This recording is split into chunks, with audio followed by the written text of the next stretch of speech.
আসসালামু আলাইকুম, আপনাদের সাথে আছি আমি মা মেয়ে ঘরোয়া ব্লগ। আজকে একটা বুড়ির রেসিপি নিয়ে এসেছি। বুড়িগুলা কিভাবে রান্না করলে গন্ধ কম হবে। অনেকে আছে বুড়ি রান্না করলে গন্ধ কয়, আসলে গন্ধ কবে না। আর গন্ধটা কেন জানেন সেটা আমার ভিডিও দেখতে থাকেন, দেখলে অবশ্যই বুঝতে পারবেন। আমি কিছু পেঁয়াজ কুচি, রসুন কুচি, কাঁচামরিচ কুচি, আদা রসুন পেস্ট দিয়ে দিলাম।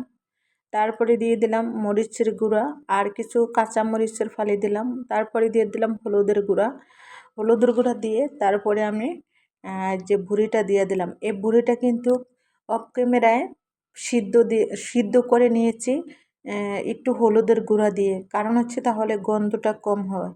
আর এখন দেখেন মশলাগুলো এক এক করে দিচ্ছি। এলাচ, দারচিনি, তারপরে জিরা, তেজপাতা, মশলার গুঁড়া, এগুলা দিয়ে অনতবরণ নেড়ে চেড়ে নেব কিছুক্ষণের জন্য। কিছুক্ষণ একটু ভেজে নিয়ে তারপরে দেখা গেছে যে একটু পানি দিয়ে দিলাম।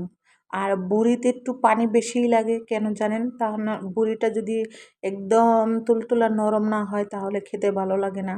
আর আমি কিছু এখন আবার কাঁচা পেঁয়াজ কুচি দিয়ে দিচ্ছি। কেন জানেন? এভাবে করে যদি কাঁচা পেঁয়াজটা কুচি দিয়ে দেন তাহলে দেখা গেছে যে একটু মিষ্টি মিষ্টি ভাব আসবে। আর যে ভুঁড়ির একটা গন্ধ আছে, গন্ধটা আসবে না। এই যে দেখেন আমার কত সুন্দর একটা কালার এসে পড়েছে।